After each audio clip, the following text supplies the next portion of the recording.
सरकारच्या कंत्राटी नोकर भरतीला विरोध सुरू आहे। यामागे काही नेते काटकसरीचं कारण देत आहेत, काही तांत्रिक अडचणींचं तर काही तात्पुरत्या प्रकल्पांचं। कंत्राटी भरतीची प्रक्रिया नेमक्या कोणत्या सरकारने आणली आणि काल विरोधात आणि आज सत्तेत असलेल्या नेत्यांच्या याबद्दलच्या भूमिका काय आहेत पाहूया।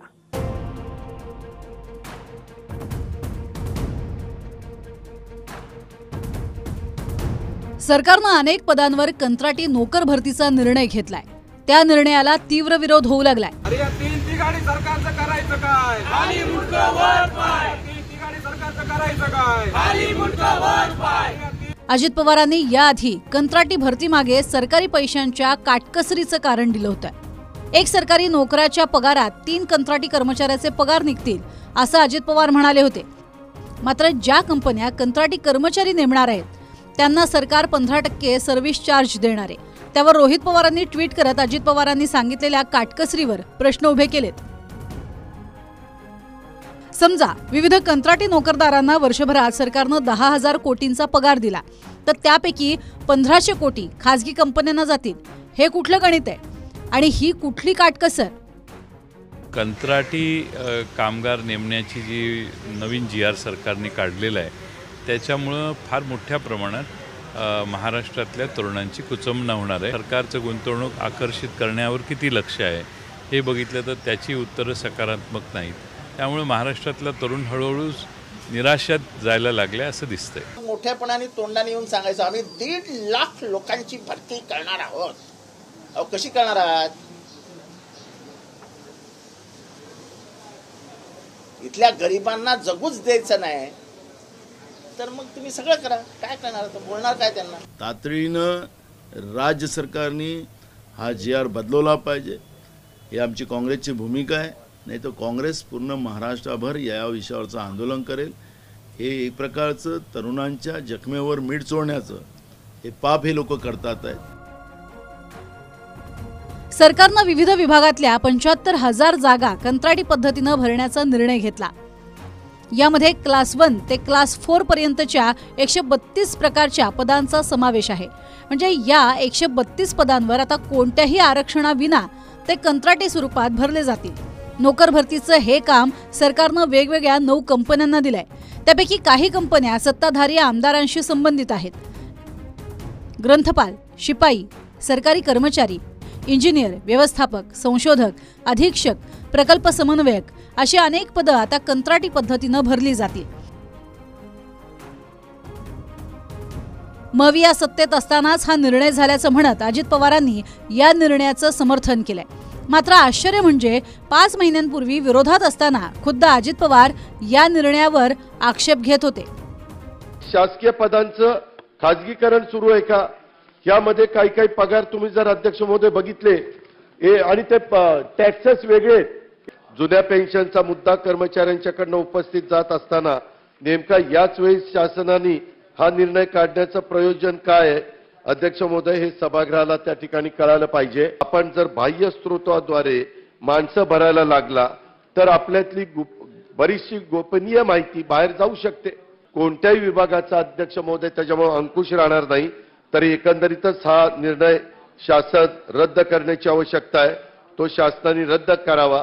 आम्हालाही बरं वाटत नाही, परंतु आपल्याकडचे पगार एवढे प्रचंड आहेत म्हणजे एका व्यक्तीच्या पगारामध्ये खाजगी ठिकाणी 3 व्यक्ती काम करतात। एवढं पगार प्रचंड वाढतात, महागाई वाढते, भत्ते वाढतात, सगळं वाढतात, तरी देखील आपण 1,30,000 का 40,000ची भरती करतोय। भरती करत असताना भरतीला जर 6 महिने 4 महिने काही काळ द्यावा लागतो, नाहीतर लगेचच कोणी PIL करतं, कोर्टात जातं, अनुशेषाचा प्रश्न असतो। म्हणून काही बाबतीमध्ये तातडीनं लोक लागतात, तर ते घेण्याच्या करता मधल्या काळामध्ये निर्णय घेतला गेला। तो निर्णय आत्ताच्या काळातला नाही। आज मात्र ते सरकारमध्ये नाही की लगेच आमच्या नावाने पावत्या फाडायचं काम सुरू झालंय, आम्हाला बदनाम करण्याचं काम सुरू झालंय। परंतु काही जागात आज डॉक्टर समजा 31 तारखेला रिटायर झाला तर तिथं लगेच डॉक्टर द्यावा लागतो, तिथं काही डॉक्टर 4 महिन्यांनी वगैरे थांबावं लागत नाही। म्हणून काही बाबतीमध्ये तात्पुरत्या जागा रेग्युलर जागा भरेपर्यंत आपण तिथं तो निर्णय घेतला, कायमचा नाही। याआधी तात्पुरत्या प्रकल्पांसाठी आपण ही भरती करत असल्याचं फडणवीस म्हणाले होते. सरकारी पैशांची काटकसर म्हणून ही भरती असल्याचं अजित पवारांनी म्हटलं, तर नियमित सरकारी भरतीमध्ये तांत्रिक अडचणी असल्याचं गिरीश महाजन म्हणतायत. आता या मेट्रोच्या कामांमध्ये आपल्याला अगदी वरिष्ठ लेवलचा प्रोजेक्ट डायरेक्टर घ्यावा लागतो, जो एखाद्या कन्सल्टंट कंपनीमध्ये असतो अशा प्रकारचा घ्यावा लागतो. पण 5 वर्षात मेट्रो तयार झाली की त्याच्याकरता काम नाही आपल्याकडे, त्यामुळे आपल्याला त्याला कंत्राटी पद्धतीवर घ्यावं लागतं. सगळे जर अशाच पद्धतीने भरत्या केल्या तर तुम्ही जरी कोणी मुख्यमंत्री झाला तर त्याला फक्त पगार आणि पेन्शन द्यावं लागेल. म्हणजे एका व्यक्तीच्या पगारामध्ये खाजगी ठिकाणी 3 व्यक्ती काम करतात. तांत्रिक अडचणी त्या संदर्भामध्ये रेग्युलर भरती करण्याच्या संदर्भामध्ये खूप मोठं दायित्व सरकारवर येतं. काही अडचणी आहेत ज्या नियमात बसत नाही, त्या ठिकाणी कंत्राटी कामगार पण भरतो. मला वाटतं त्या संदर्भामध्ये तपासून बघू. मुख्यमंत्री महोदयाशी मी या संदर्भात बोलेल. अजित पवार अनेकदा अर्थ खातं माझ्याकडे असून कुठेही पैसा कमी पडू देणार नाही असं आश्वासन देतात. 1.5 महिन्यापूर्वीच आमदारांना शेकडो कोटी निधी अजित पवारांनी मंजूर केला. एकट्या भरत गोगावलेंना 150 कोटी निधी दिला गेला. आमदारांचं पेन्शन, आमदारांच्या सोयी सुविधांवर शेकडो करोड खर्च होतात.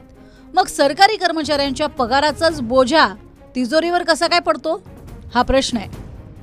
विद्यार्थ्यांना Maharashtra police, railway police, jail police, राज्य राखीव police, excise police, driver police, batsman police. तर विद्यार्थी मित्रांनो, पोलीस खात्यामध्ये जायचं असेल, ज्या विद्यार्थ्यांना लेखी पेपर काढायचा असेल, तर लेखीचा कमी वेळेमध्ये जास्त अभ्यास करायचा असेल, याच वर्षी भरती व्हायचं असेल, त्या विद्यार्थ्यांसाठी लेखीसाठी फेमस असणारा क्लास आहे. लेखीची 100% हमी देणारा क्लास आहे. येथे तुम्हाला लेखीबरोबर फिजिकलचं परिपूर्ण मार्गदर्शन दिलं जातं. अत्यंत कमी फीमध्ये 100% रिझल्ट देणारी संस्था आहे. विद्यार्थी मित्रांनो, खाली दिलेल्या नंबरवरती कॉन्टॅक्ट करून माहिती घ्यायची आहे तुम्हाला, आणि पोलीस बनण्याचं स्वप्न विद्यार्थी मित्रांनो तुमचं साकार होणार आहे. ओके, त्यामुळं जो काही नंबर आहे, कोल्हापूरमध्ये क्लास आहे विद्यार्थी मित्रांनो, लेखीसाठी फेमस आहे. अत्यंत कमी फीमध्ये विद्यार्थी मित्रांनो मुलामुलींसाठी स्वतंत्र राहण्याची सोय आहे. ओके, जो काय हा नंबर आहे विद्यार्थी मित्रांनो, या नंबरवरती तुम्ही कॉन्टॅक्ट करून क्लास जॉईन करू शकता आणि लेखीचं जे काय पेपर आहे तो तुम्ही काढू शकता. तर विद्यार्थी मित्रांनो, हा व्हिडिओ जास्तीत जास्त मुलांना शेअर करायचा आहे, जेणेकरून त्यांना जी काही माहिती आहे ती मिळत जाईल. आणि चॅनलवरती नवीन असेल तर चॅनलला सबस्क्राईब करायला विसरू नका. ओके, धन्यवाद. जय हिंद, जय महाराष्ट्र.